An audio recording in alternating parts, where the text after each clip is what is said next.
जय माँ काली मित्रों, आपका मेरे चैनल माँ काली माँ दुर्गा शक्ति संवाद में स्वागत है। मित्रों, कई बार ऐसा देखा गया है कि जब एक ही जो घर में दो व्यक्ति होते हैं, तो दो व्यक्ति अगर होते हैं तो उन दोनों के ऊपर सवारी आती है किसी भी देवता की या देवी की। तो क्या परिस्थिति होती है और क्या ऐसे कारण बनते हैं, क्या होता है ऐसा होने से।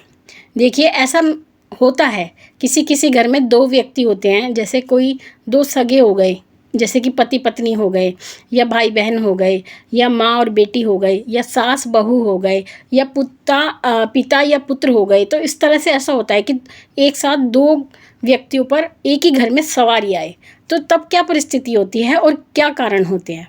देखिए मित्रों, अगर आपके घर में किसी व्यक्ति के शरीर पर या किसी भगत के शरीर पर दो भक्त हैं या दो व्यक्ति, आप कुछ भी कह सकते हैं, अगर सवारी आती है तो उस पे क्या परिस्थिति होती है।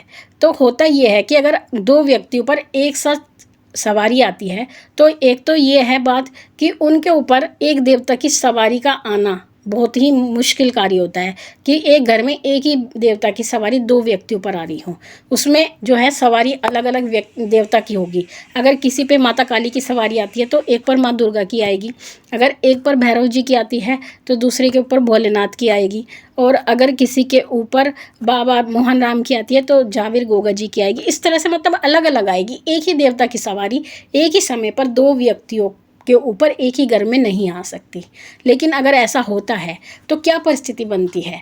तो ऐसा होता है कि तो दो सवारी आते हैं तो दोनों की बातें भी कहीं ना कहीं अलग अलग ज़रूर होती है और उनके उपाय में भी अंतर होता है। अगर आप एक ही परेशानी को दो व्यक्तियों से पूछेंगे तो उनके उपाय में अलग अलग अंतर होगा, क्योंकि जो देवता होते हैं वो अलग अलग उपाय बताते हैं। जैसे भोलेनाथ का उपाय अलग होंगे, अगर भोलेनाथ के दूत आपको अगर कोई उपाय बताते हैं तो वो उपाय अलग होंगे, परेशानी एक ही होगी।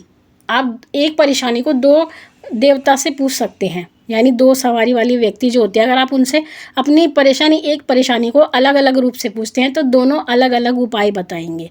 तो उनके उपाय में अंतर होता है, एक उनकी जो है समाधान में अंतर होता है और कहीं ना कहीं बातों में भी अंतर होता है।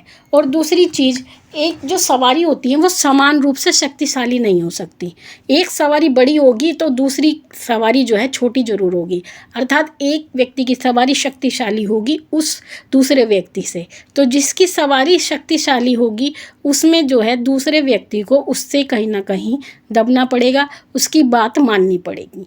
लेकिन ऐसा भी होता है कि दो व्यक्तियों के ऊपर सवारी होती है। जैसे कि मैं आपको अपना उदाहरण देती हूँ कि मेरे शरीर पर सवारी आती है मेरे घर में, लेकिन ऐसा नहीं है कि मेरे घर में केवल मेरे पास ही ये दिव्यता है या भगवती का आशीर्वाद केवल मेरे पास ही है।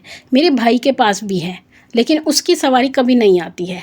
इसका कारण ये है क्योंकि जो उसकी सवारी है वो अभी रुकी हुई है तब तक के लिए जब तक मैं इस घर में रहती हूँ, और जिस दिन मैं इस घर से चली जाऊँगी तो उसकी सवारी आएगी। जो उसके देवता हैं, जो जिसके महाराज उसके पास हैं, उसके पास उसने जो है प्रेतराज जी की सेवा कर रखी है। मेहंदीपुर घाटे में जो प्रेतराज जी हैं उनकी सेवा बहुत कर रखी है, उन्हीं की वो पूजा करते हैं। तो उनके जो दूत हैं उनके पास है, लेकिन वो आते नहीं हैं क्योंकि जब तक मैं हूँ, क्योंकि मेरे पास जो सवारी है वो उनसे शक्तिशाली सवारी है। तो इस कारण से वो जो देवता हैं वो प्रकट नहीं हो पाते, खुलकर नहीं आते। लेकिन जब अगर मैं यहाँ से इस स्थान को छोड़ दूँगी या चली जाऊँगी तब वो प्रकट हो जाएंगे। तो इस कारण से भी दो सवारी एक साथ नहीं आती, क्योंकि उनके बीच में कहीं ना कहीं मतभेद होता है और इसी कारण से दो व्यक्ति के ऊपर एक साथ सवारी नहीं आती। ऐसे नहीं है कि आती नहीं है, मतलब मैं आपको अपने व्यक्तिगत रूप से अपना उदाहरण देकर बता रही हूँ। आती हैं, दो व्यक्तियों पर भी सवारी आती हैं एक ही परिवार के, तो उसमें ये कहीं ना कहीं मतभेद होता है। और सवारी आना कोई असामान्य बात तो है नहीं कि सवारी आना सामान्य बात है। अगर सवारी आ रही है तो आपके घर में आपके ऊपर कोई ना कोई ऐसा कोई कार्य होगा, कोई प्रसन्नता होगी देवता की, कि तभी वो आपके शरीर पर प्रकट हुए हैं। क्योंकि सवारी सामान्य व्यक्ति के ऊपर नहीं आती। मैं फिर भी बार बार यही कहती हूँ कि सामान्य व्यक्ति नहीं होता जिसके ऊपर सवारी होती है, बहुत ही विरला होता है वो व्यक्ति जिसके ऊपर सवारी आती है। तो आप इस सवारी के आने का मूल्य को समझें।